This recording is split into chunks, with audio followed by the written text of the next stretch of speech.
Hello, back at the battlefield of the combined Ligny Quatre by Hexasim. I've just finished the 5 PM turn, due to finish end of the 9 PM turn, so I thought I'd try and do an update every couple of hours, so there'll be another one at 7, and then the wrap up and the final summary at end of turn, well not turn 9 but the 9 PM turn. It's been, as I say, a game with two halves, because over on the left at Quatre I had a very short turn 4. For those not familiar, you actually roll for the end of the turn after each formation has activated, or indeed after someone has passed, and typically it's a two-stage process.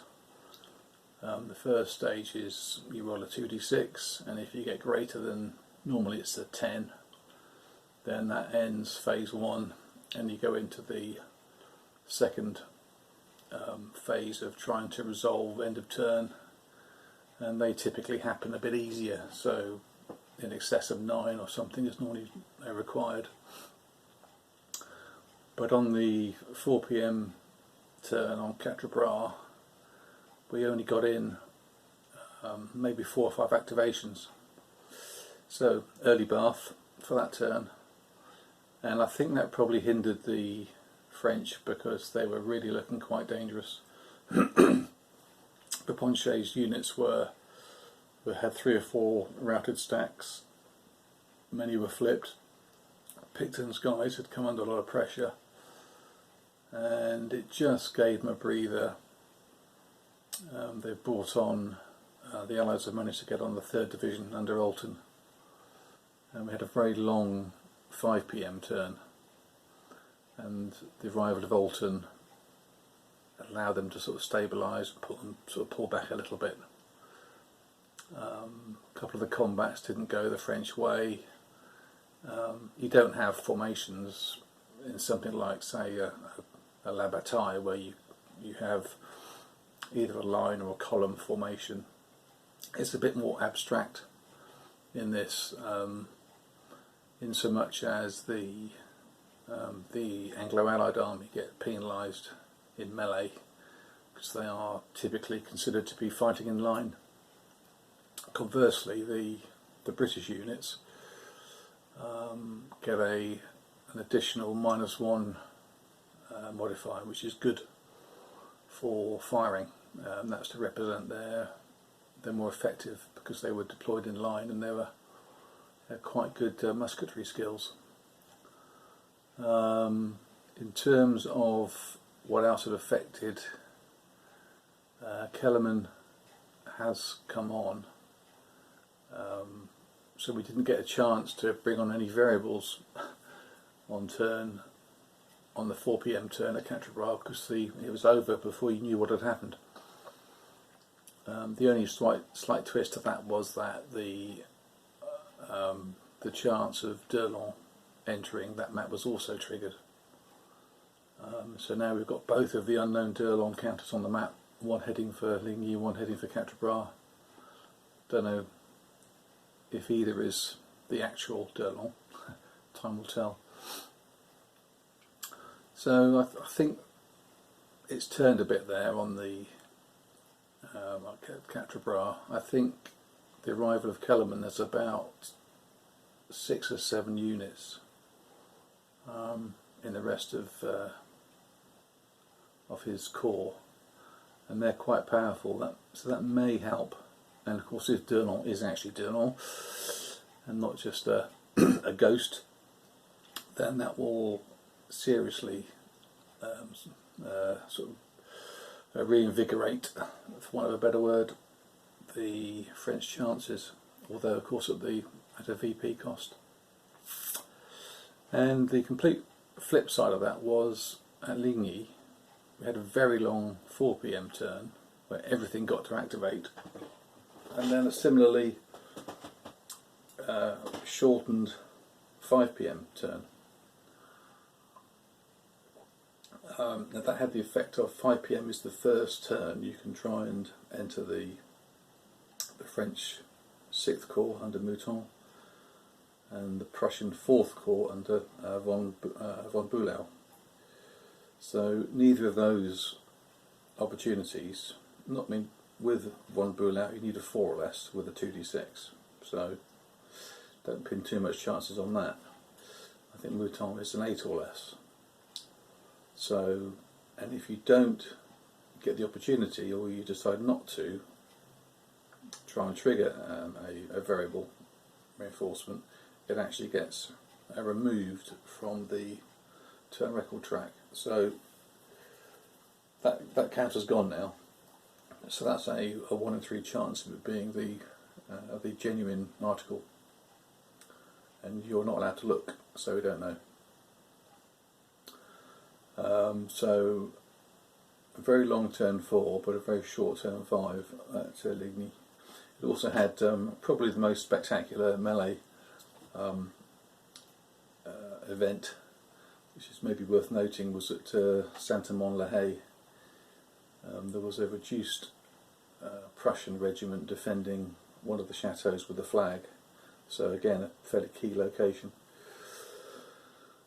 and attacked by I think 4 regiments, which is 2 stacks of French, so massive numerical superiority and morale superiority, and I think they were at -5, which is where you basically top out. You can't get better than -5. It's nice that, because it still gives a bit of uncertainty to the combat resolution, and lo and behold, boxcars was rolled, so that's a net 7. There is a fate card which you can use as a re-roll, however that had been used on a previous turn and was now in the Prussian deck, so no re-roll was an option. So the 7 is a morale check on both sides, which the Prussian chaps with a morale of 6 promptly passed, and of the 2 stacks of the French, one of them actually routed. Managed to throw an 11 with a morale of 8, which is a rout. So that's quite nice. You get, I mean, that's pretty. That's like a sort of 3 sigma event, but it is nice that you can get those extreme results even when you think it's a done deal. The other effect of the shortened Prussian term was there's a rule for Blücher, the Blücher impetuosity rule, to represent he was a bit gung-ho. So the impetuosity rule means that once the Prussians have lost a flag, up until the point when they've lost the 4th one, they have to launch an attack each turn with a stack which is also located with Blücher. You don't need to engage him. Engaging him means you get the benefit of his morale shift, but you also have the risk of him becoming a casualty, and you really don't want that. I forget what the VPs are now, but they're pretty substantial. So unless you're desperate, I don't think you'd use him. So the shortened turn 5 meant that actually didn't get to use him, and you get penalised 50 VPs for him not carrying out his impetuosity role. But the flip side of that was that the on-map flag holdings remained at 6-1 in favour of the Prussians, which gives them a net 50 because they're worth 10 points each. So actually those two tallies exactly cancelled out. So other sort of comments on the situation in Ligny is that Van Damme has cleared Saint-Amand, and he's pushing on Saint-Amand-la-Haye despite that spectacular reversal. Girard is just struggling. He's he's not going to take Ligny on his own. He's now being attacked by Thielmann. The Prussians had the smoke of war card, which I forgot to play the first time, that they launched an attack on the right flank, but they got a chance to use it on the following combat. Essentially gives a +1 to the defensive fire, which is bad. And they've lost 4 or 5 units now, and they're struggling. Milhaud's heavy cavalry has now moved up into the gap which is now forming due to Girard's depleted ranks. So I think they're going to. It's probably the first time I've played the Ligny scenario, and I thought that's quite tough as the French. And I've always thought it had a slight French bias, and maybe it still has. I mean, the Guard will have to be used to assist Girard, but they were having an artillery duel.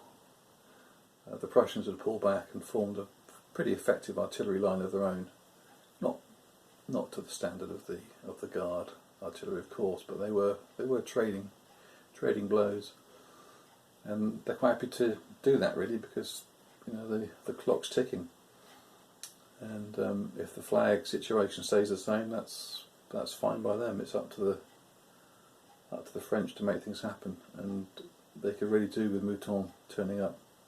I'm not convinced that if that is the real Delon, that he's actually going to be able to make much of a difference. I mean, he came on first opportunity, ended the 3 PM turn. He's had a move of 7 and a move of 5 hexes, so slightly below average. But is he going to be able to get anywhere to have any influence? The downside is, of course, he will be revealed and he'll cost points without necessarily contributing very much. Don't know, but that's an experimental rule. I mean, we'll think about that and look at the effect of that. The other point to say is that should von Bulow enter the map, I think that will be massive for the Prussians, as it should be. It should feel, wow, that's a bit of a game changer. It will cost them.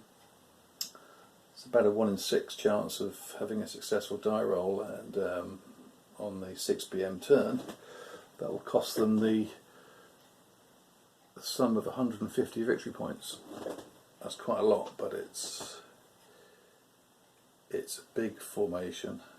It's a big core, and the thought of them piling into sort of Girard's right flank is a bit scary for the French. So there we are. That's the situation. Only other comment I was going to make was I had a rules query which Walter Vijdovsky, I think his name is, his surname, Vijdovsky. If I butchered that, I apologise, Walter. There was a question about variable reinforcement entry for formations that already have units on the map. So at Ligny it's pretty clear. You've got, at the start of a turn, if you've got the option, say now the 5 PM turn as was, you can say, yeah, I want to try and bring on von Bulow's corps, and you go get 3 chits, mix them up, 5 PM, 6 PM, 7 PM, and then during those appropriate turns you say, I'm going to pass and I'm going to try and activate somebody, or indeed the opponent can try to do it for you, because maybe they want you to suffer the VP penalty. Nice twist. So that's all well and good, you pass, and if you succeed you can actually move them on using the fog of war rules. But what do you do, for example, someone like Kellerman, where Kellerman has got the officer himself is on the map with a couple of units, and there's a number of potential variable reinforcements for him. So you pass, and then you roll. It's a DR8 for Kellerman's troops. So if you're successful, you then move them on. So I passed. So does that mean that Kellerman's still possibly got his 2 activations, which he's allowed? Which means that the guys that just came on could activate twice more and then move actually 3 times in that turn? Or does that count as one of Kellerman's activations, even though you passed? And if it does count, can I also move the units that are currently on map? Otherwise it counts as an activation, but I've got to move them. So there's a few queries on Board Game Geek, and Walter, the designer, did actually come up with an answer in the end, which essentially the answer is yes, it counts as an activation even though you passed, and yes, you may also move the on-map units, and that's probably the kind of cleanest solution. The only slight twist on that is that Quatre, who is the Dutch-Belgian cavalry commander who's off-map, you start off with a Merlin on map who's got a DR of 9, and again part of the formation is off-map, and if they do trigger then Merlin gets replaced by Quatre, who's actually a slightly worse leader. But the point remains that Merlin is on map, has got an activation number of 9, and to bring on the additional Dutch cavalry you need a 10 or less. So you could actually pass, roll a 10, successfully bring on the reinforcements, and the ruling was that you could also activate the on-map stuff. Now, I think probably you would house rule that actually because you rolled a 10, you don't get to move the stuff that's on map, and that's what I would probably do in that instance. It's not going to happen very often. I mean, you might just roll a 6 or a 7, in which case the on-map and the off-map would both trigger and everyone's happy. But there is that slight thing that it's not quite covered in the rules. Because I think it's the only situation at Quatre where you've got sort of split formations. But other than that, the rules are really clean. Quite looking forward to cracking on with the 6 PM turn, so I'll just show you some of the map and then we can progress. Okay, so we'll start again at Quatre. You can see I did make a mistake that I mentioned in the comments of part 2, was that actually the Dillon unit that enters the Ligny map actually comes up the main Charleroi road and heads off at Falberg and then scoots up there. I think I had it coming up this, let's move those over at this road here towards is that C or an L? That place anyway. So I had to just fix that. But you can see that it's a bit of a trek to get up to Ancien Usine. If they roll high, they'll get there. The question is, what can they do when they get there? Time will tell. But the other Dillon counter did trigger, and he's actually 1 hex away from being within command range of Ney, where there will be reveal, so that will definitely happen next turn, or at the end of the 6 PM turn. And that other marker, which it looks like a plain flag, is actually Kellerman, because normally you would need 3 counters, the 2 decoys and Kellerman himself, and of course Kellerman is already on the map, so I have to sort of substitute a blank and made a note of which was which, and that is actually Kellerman's additional forces that will deploy when they're within line of sight. So Quatre, they've pushed the Allies back, but you can now see Alton's division is starting to backfill around there. So there was a routed unit there which the French will need to try and rally. And similarly, I think that's a Dutch-Belgian routed unit. The Brunswickers just didn't get to move because of the shortened 4 PM turn. But that's swung a little bit. I think it's a little bit pro-Allied now. I'm moving across to Ligny. So this was the attack. That's the flipped. This was the attack just here on that flag. The flipped unit has been replaced with a full strength unit. It's a flag, so it's worth hanging on to. You can see that Van Damme has cleared Saint-Amand. The Prussians have pulled back from the stream. They've set up an artillery line.